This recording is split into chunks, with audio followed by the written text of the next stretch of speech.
नमस्कार दोस्तों। वर्तमान में कर्मचारियों का जो संघर्ष है, कर्मचारियों की मेहनत है, वो केवल ओल्ड पेंशन के लिए ही मेहनत कर रहे हैं और जी जान से संघर्ष कर रहे हैं, चाहे वो राज्य के कर्मचारी हो, चाहे वो केंद्र के कर्मचारी हो। परंतु वर्तमान में भारत सरकार में भारतीय जनता पार्टी की बहुमत के साथ सरकार है और वो भी प्रधानमंत्री नरेंद्र मोदी की कार्यकाल में।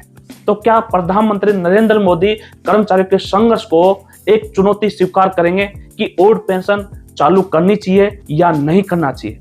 परंतु भारतीय जनता पार्टी हो या कांग्रेस सरकार हो, चाहता तो सभी है कि लोकसभा चुनाव हमारी पार्टी जीते। मैं किसी की पार्टी बात नहीं कर रहा हूं, परंतु कर्मचारियों को किस पार्टी को वोट देना चाहिए? भारतीय जनता पार्टी भी यही चाहेगी कि कर्मचारियों को किसी भी तरह की मांग पर नाराज नहीं किया जा सकता और कांग्रेस तो यही चाहती है कि पहला मैनिफेस्टो में मुद्दे ओल्ड पेंशन का मुद्दा ही लेके आती है, चाहे वो राज्य के चुनाव हो या फिर 2024 के लोकसभा के चुनाव हो। तो मैं यही कहना चाहता हूं कि कर्मचारियों का जो संघर्ष है, कर्मचारियों की मेहनत है, वो केवल बुढ़ापे की लाठी के लिए, स्वयं की सुरक्षा के लिए है।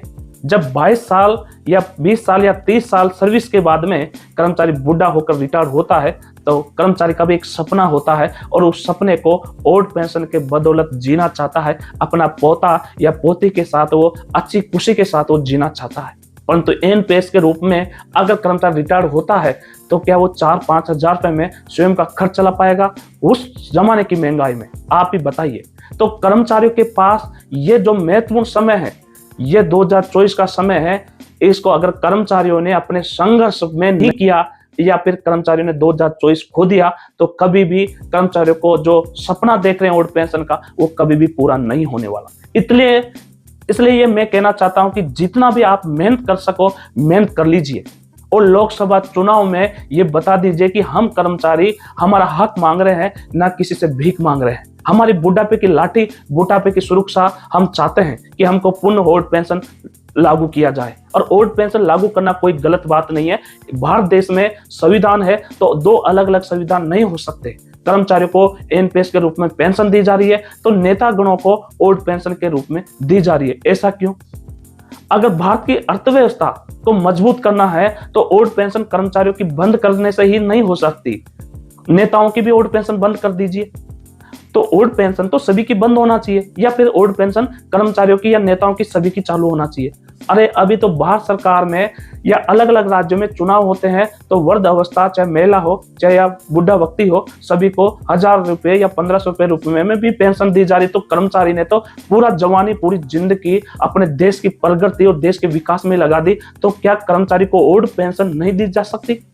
कर्मचारी का भी एक सपना है कि मैं रिटायर होने के बाद में मेरा पोता या पोती के साथ में मैं खुशी से अपना जिंदगी का जो समय है वो अच्छे से निकाल सकूं, मैं परिवार के साथ में अच्छे से दिन बिता सकूं। परंतु नेताओं को ही पेंशन का मौका क्यों? तो भारत में ये दो जो अलग अलग संविधान है, ये अलग अलग संविधान क्यों? नेताओं को पेंशन मिल रही है, कर्मचारियों को एनपीएस मिल रही है, ये अलग अलग क्यों? अगर आरबीआई गवर्नर कर्मचारियों को यह कहता है या भारत सरकार को यह कहता है कि अगर ओल्ड पेंशन बहाल की जाती है तो भारत सरकार पर अर्थव्यवस्था का बोझ पड़ जाएगा और भारत सरकार या भारत अर्थव्यवस्था में कमजोर हो जाएगा, तो ये गलत बात हो सकती है। अभी देश हमारा प्रगतिशील है, विकासशील की ओर जा रहा है, तो देश कैसे कंगाल हो सकता है? देश कैसे अर्थव्यवस्था में कमजोर हो सकता है? अगर कमजोरी हो रहा है तो नेताओं की भी ओल्ड पेंशन बंद कर दीजिए। देश के लिए कर्मचारी दिन रात काम करता है, जब भी देश आगे बढ़ता है। और वो कर्मचारी जब रिटायर होता है तो उसको हर महीने 4-5 हजार के रूप में पेंशन देकर उसको छुट्टा कर देते हो। अरे उसके सपनों का क्या होगा कर्मचारी का? तो मैं यही कहना चाहता हूं सभी कर्मचारियों से कि आप सभी जितना संघर्ष करना चाहते हो कर लीजिए, जितना किसान भाइयों को बताना चाहते हो बताइए, स्टूडेंट को समझाना चाहो समझाइए, परिवार को समझाइए कि ओल्ड पेंशन है तो जीवन है। तो ओल्ड पेंशन के लिए आप वोट कीजिए और देश के सभी कर्मचारियों को सुरक्षित योजना के तहत ओल्ड पेंशन दिलवाइए।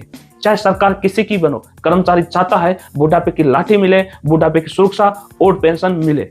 तो दोस्तों आप क्या समझ सकते हो या समझिए, आप किसको कितना समझा सकते हो ओल्ड पेंशन के बारे में? स्टूडेंट को कितना समझा सकते हो कि आप जब पढ़कर नौकरी लगोगे तो आपको एनपीएस मिलेगा तो आपको कितना पैसा मिलेगा और ओल्ड पेंशन मिलेगा तो कितना मिलेगा? तो एनपीएस की पेंशन में आप कितनी अच्छी जिंदगी काट सकते हो और ओल्ड पेंशन की जो पैसे मिलेंगे उसमें कैसी जिंदगी काट सकते हो। तो दोस्तों, आप किसान हो या मजदूर हो या स्टूडेंट हो, जितना समझा सके समझाइए, क्योंकि ये सबकी हक की बात है। आने वाले जो भी नौकरी पे आएगा, सरकारी जॉब पे आएगा, उसकी हक की बात है।